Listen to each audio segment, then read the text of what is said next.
आप सभी को जय मसीह की। मेरे प्रियो, जब हमें चिंता होती है तो रात की नींद उड़ जाती है। रात के कीमती पलों को हम यूं ही बैठकर बिताते हैं, लेकिन बाइबल हमें शांति भरी नींद देने का वादा करता है। नीति वचन 3 अध्याय का 24 पद में लिखा है, जब तुम लेटोगे तो तुम्हें डर नहीं लगेगा। मेरे प्रियो, जब हम चिंता के कारण रात भर जागते रहते हैं तो परमेश्वर वादा करता है कि तुम लेटोगे और तुम्हारी नींद मीठी होगी। आज जब हम सोने जाते हैं तो अपने बिस्तर पर लेटकर प्रभु पर अपनी निगाहें टिकानी है और विश्वास करना है कि कोई भी चिंता या भय का हमारे जीवन में कोई स्थान नहीं, क्योंकि प्रभु हमारे साथ है। हमें अपने जीवन से चिंता को दूर करना है जो हमें बेचैन करती है। जब हम चिंता से या समस्या से होकर गुजर रहे होते हैं तो हमें बाइबल का एक वचन याद करना है जो मुझे बहुत ही पसंद है। मत्ती रचित सुसमाचार 6 अध्याय का 34 पद, जिसमें लिखा है, कल की चिंता मत करो, क्योंकि कल का दिन अपनी चिंता आप कर लेगा।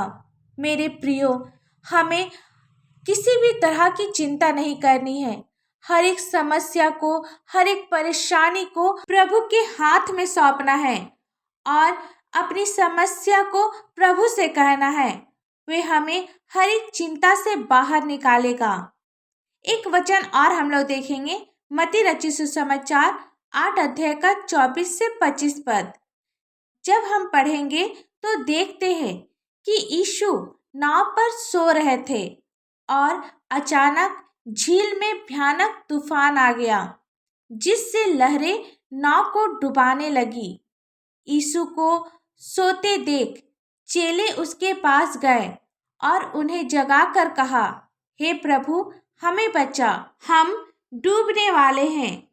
यहाँ हम देखते हैं कि यीशु तूफान के दौरान भी सो रहे थे, क्योंकि उन्हें पता था कि तूफान से उसकी कोई हानि नहीं होगी। आज हमें भी अपनी चिंताओं से, जीवन के तूफानों से डरना नहीं है, बल्कि याद करना है कि यीशु स्वर्गदूतों को आज्ञा देता है कि वह हमारी सहायता करे, हमें अच्छी नींद दे, हमें सोने में मदद करे। आशा करते हैं इस वचन के द्वारा आप सभी जो अपनी समस्या को लेकर परेशान रहते हैं, आज के वचन से आप सभी अच्छी नींद सोने पाएंगे। आइए हम सब छोटी सी प्रार्थना करें। धन्यवाद हो पिता परमेश्वर, हालेलुया हालेलुया हालेलुया। जीवित परमेश्वर, स्तुति स्तुति स्तुति हो। पिता, हम सभी आपके चरणों में आते हैं, आपकी प्रशंसा करते हैं, आपकी तारीफ करते हैं। पिता, आपका वचन जो हमें हर अंधकार की शक्ति को दूर करने में हमारी मदद करता है, पिता, इसके लिए आपका धन्यवाद। इस वचन के लिए पिता आपको लाखों लाख धन्यवाद देते हैं। पिता, हम सभी आपके सामने गिड़गिड़ाते हैं। पिता, आपसे प्रार्थना करते हैं। पिता, आप हमारी प्रार्थना को सुनने वाले पिता हैं। आप हमें अकेला नहीं रहने देते, हमें अंधकार में से बाहर निकालते हैं। पिता, इसके लिए आपका धन्यवाद। आप हमें बीमारी में, दुखों में गिरने नहीं देते, इसके लिए आपका धन्यवाद। जब भी कोई निराश होकर, हताश होकर आपके पास आता है, आपको पुकारता है, आप उसे उठाते हैं, उसे संभालते हैं, इसके लिए आपको धन्यवाद हो पिता।